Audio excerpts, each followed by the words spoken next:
Nestled in the outskirts of a small, desolate town, Blackwood Manor stood as a testament to time and tragedy. Once a grand estate, it had fallen into disrepair after the mysterious disappearance of the Blackwood family. Rumors of hauntings and ghostly apparitions kept locals away, but for James, an ambitious paranormal investigator, the manor was a challenge he couldn't resist. James arrived at Blackwood Manor on a stormy evening. The sky was shrouded in dark clouds, and the wind howled through the ancient trees surrounding the property. Lightning illuminated the decaying structure, revealing its crumbling facade and broken windows. Undeterred, James gathered his equipment and approached the heavy, ornate door.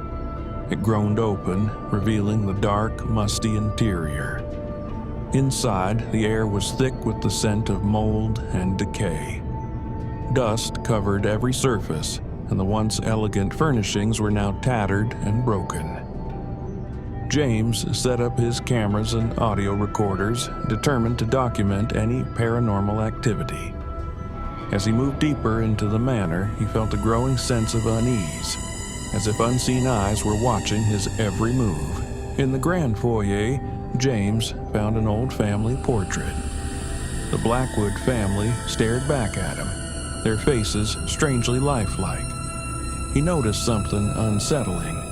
The eyes in the portrait seemed to follow him as he moved. Shaken off his nerves, he continued his exploration.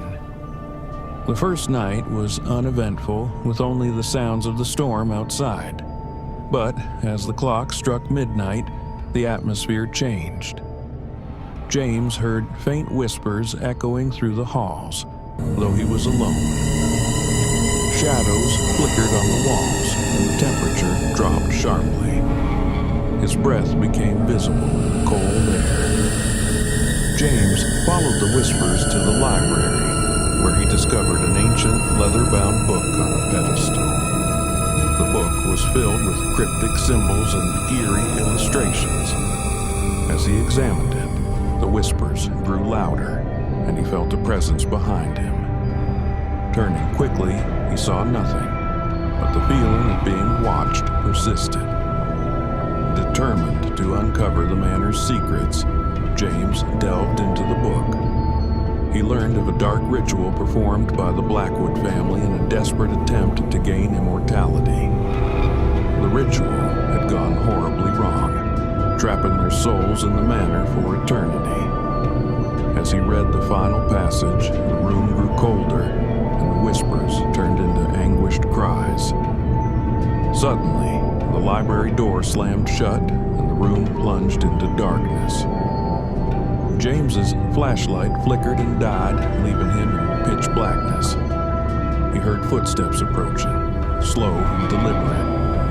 Panic set in as he fumbled for his spare flashlight. When he finally managed to turn it on, he saw the ghostly figure of a woman standing before him. Her eyes were hollow, and her face twisted in a grotesque expression of pain. "Help us," she whispered, her voice a chilling echo. James tried to speak, but his voice caught in his throat.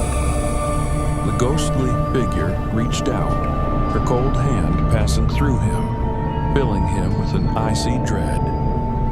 Desperate to escape, James ran from the library, but the manor seemed to shift around him. Hallways stretched endlessly, and doors led to nowhere. He found himself in the basement, a place he hadn't intended to go. The air was thick with the stench of death, and the walls were lined with old, rusted chains. In the center of the room was an altar stained with dried blood. The ghostly apparitions of the Blackwood family appeared, their eyes pleading for release. James realized he had to complete the ritual to free their souls. He quickly gathered the necessary items and began the incantation. As he spoke the final words, the ground trembled and the spirits let out a collective wail. A blinding light filled the room and the spirits vanished, leaving James alone in the silent, dark basement. Exhausted and shaken, James made his way back to the foyer. The oppressive atmosphere had lifted, and the manor felt empty and lifeless once more. He stepped outside into the cold, dawn light, grateful to be alive. As he drove away, he glanced in the rearview mirror, seeing the manor fade into the distance. James published his findings, but few believed his story. Blackwood Manor remained abandoned, a silent witness to the horrors that had transpired within its walls. And though the spirits had been freed, the darkness lingered, a reminder of the price of tampering with the unknown.